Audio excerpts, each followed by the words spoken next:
안녕하세요. 한혜솔입니다. 어제 비가 내린 뒤 기분 좋게 조금 선선해진 오늘인데요. 7월 11일 목요일 증시 브리핑 시작하겠습니다. 드디어 파월 의장이 입을 열었고 시장은 환호했습니다. 간밤 뉴욕 증시는 주요 3대 지수 모두 장중 가격 기준으로 사상 최고치를 다쳤었고요. S&P 500 지수는 장 초반 한때 역사상 처음으로 3,000선을 뚫기도 했습니다.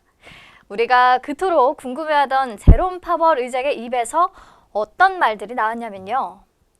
우선 호조를 보인 6월 고용지표가 연준의 시각에 변화를 줬느냐 하는 질문에 단도직입적으로 이야기하면 아니다 라고 잘라 말했습니다. 그리고 전날 재개된 미중 무역협상 관련해서는 건설적인 조치이기는 하지만 경제 전망의 전반적인 불확실성을 제거하지는 못한다 라고 지적했습니다. 이어서 기업 투자 증가세가 현저하게 둔화됐다고 말하면서 연준은 현재의 경기 확장세를 유지하기 위해 적절한 조치를 취할 것이다 라고 거듭 강조했는데요. 여기까지 보면 파월이 우선 6월 고용지표 호조에 따른 금리 인하론에 대한 회의적 시각을 불식시켰고요.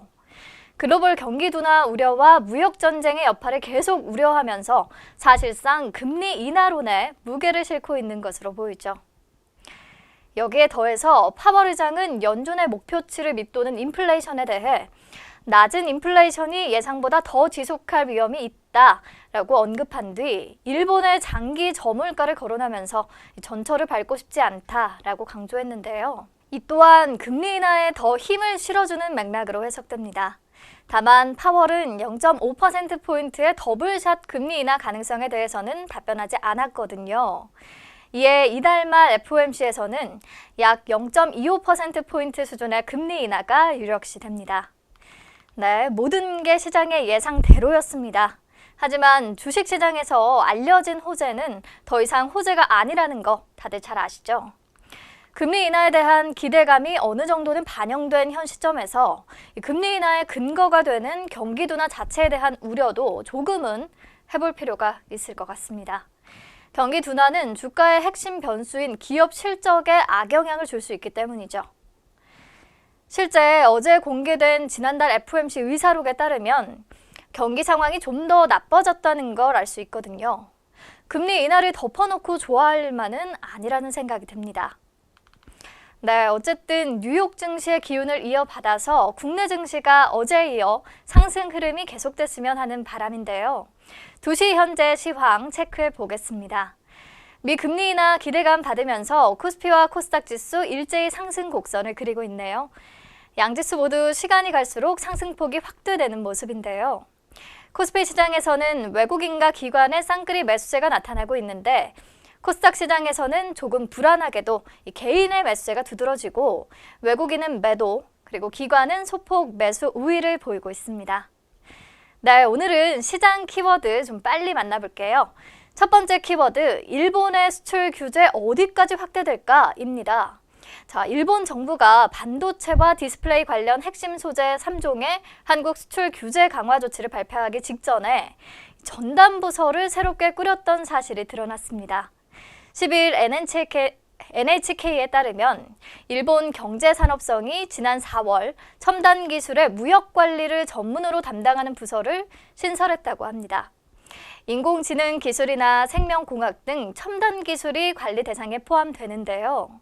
이 보도에 따르면 이 부서는 그동안 경제산업성 전반에 흩어져 있던 첨단 기술 관련 자료를 통합 관리하게 될 전망입니다. 일본의 어떤 기업이 어떤 첨단 기술을 연구하고 또 어떤 분야에 활용하고 있는지 모든 정보가 종합적으로 관리될 텐데요. AI와 생명공학 등 첨단 기술도 군사 목적으로 전용될 수 있어서 전문적인 관리가 필요하다는 게 일본 측의 입장입니다.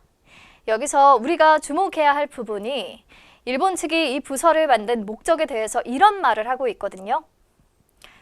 첨단 기술의 무역 관리는 세계적인 추세가 될 것이다. 일본도 앞으로 해당 기술의 수출을 대외 전략에 활용하는 것이 목표다. 즉, 수출 규제 범위가 첨단 기술 분야에까지 확대될 수 있다는 얘기죠. 플루오린 폴리이미드와 에칭가스 그리고 리지스트 이 3대 핵심 소재 수출 규제에 이어서 그 다음은 또 어떤 분야가 될 것이냐 모두 불안에 떨고 있는 예민한 시점에 이런 뉴스가 전해지면서 오늘은 또 AI 관련주에 관심이 집중되는 모습입니다. 우선 엔터메이트, 이 엔터메이트는 최근 140억 원을 투자해 미국에 있는 인공지능 플랫폼 기업 보스턴 AI를 인수했고요. 주력 사업인 게임의 AI 기술을 접목하고 더불어서 AI 기술 기반 금융과 경제 관련 분야에도 진출한다는 계획을 하고 있습니다. 자, 아진엑스텍도 급등세인데요. 아진엑스텍은 인공지능 기반 차세대 지능형 로봇 기술 개발에 나섰다는 소식이 전해지고 있습니다. 이렇게 반도체 핵심 소재 3개로 시작된 일본의 수출 규제의 여파가 일파만파 커지고 있는데 이번에는 삼성전자가 자신 있게 내세웠던 첨단 극자외선 EUV 공정에 대해 얘기를 해보겠습니다. EUV 기술 공정이 일본 수출 규제에 직격탄을 맞을 것이라는 우려가 커지고 있습니다. 이미 규제가 확정된 EUV용 포토 리지스트는 일본 외에 대체 가능한 업체가 없고 또 추가 규제 가능성이 제기된 블랭크 마스크 또한 EUV용 제품을 일본 업체가 독점하고 있기 때문입니다.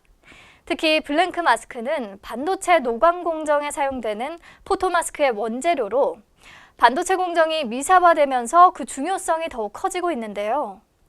아직까지 국내에서 생산하는 블랭크 마스크로는 일본의 첨단 제품을 대체할 수 없다는 게 업계 분석입니다. 국내에서는 SNS텍이 국내 유일의 블랭크 마스크 기업인데요. 사실 글로벌 업체 대비해서 기술력은 다소 부족한 상황입니다.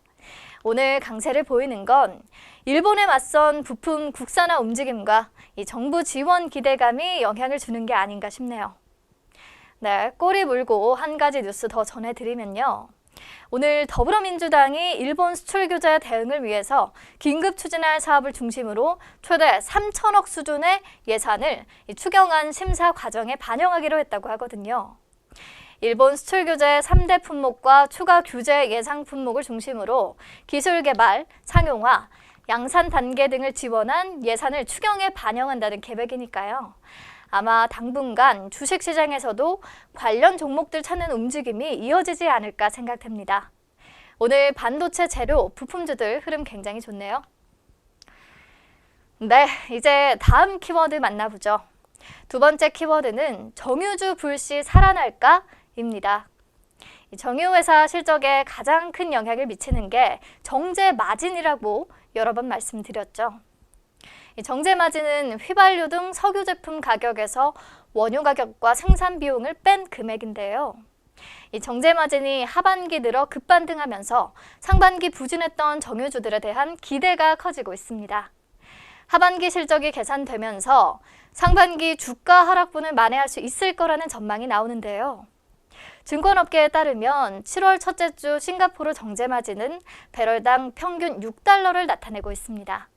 이 정제 마진이 6달러 수준으로 올라선 것은 작년 9월 이후 10개월 만입니다. 배럴당 4에서 5달러가 정유사들의 손익분기점으로 알려져 있는데요. 손익분기점을 넘길 수 있다는 거죠. 올 초 2달러대로 추락한 것 대비해서는 굉장히 큰 폭의 성장입니다. 이렇게 정제 마진이 반등할 수 있었던 것은 수요와 공급 측면에서 모두 마진이 확대되는데 유리한 환경이 조성된 덕분인데요. 수요 측면에서는 정유사들의 계절적 성수기인 휴가철 드라이빙 시즌을 앞두고 석유 제품 수요가 증가하기도 했고 또 저유황 선박류 발주 수요도 늘어나고 있습니다. 이런 가운데 공급은 감소하고 있는데요. 이 업황 부진이 심화되면서 중국 내 주요 생산 설비가 생산량 감축에 나섰고요. 미국 동부 최대 생산 설비인 필라델피아 에너지 솔루션의 한 공장이 이 화재로 영구 폐쇄되기도 했습니다. 여기에 더해 재고도 충분하지 않은 상황이라고 합니다. 이런 환경이 만들어지니 3분기 실적에 대한 기대감이 커지고 있는 거죠. 2분기에 바닥을 찍고 3분기에 회복세를 탈 것이라는 전망에 힘이 실리고 있습니다. 오늘 SK이노베이션과 S-오일, GS 모두 오름세입니다. 네, 오늘 증시 브리핑은 여기서 마무리할게요. 내일 다시 만나요.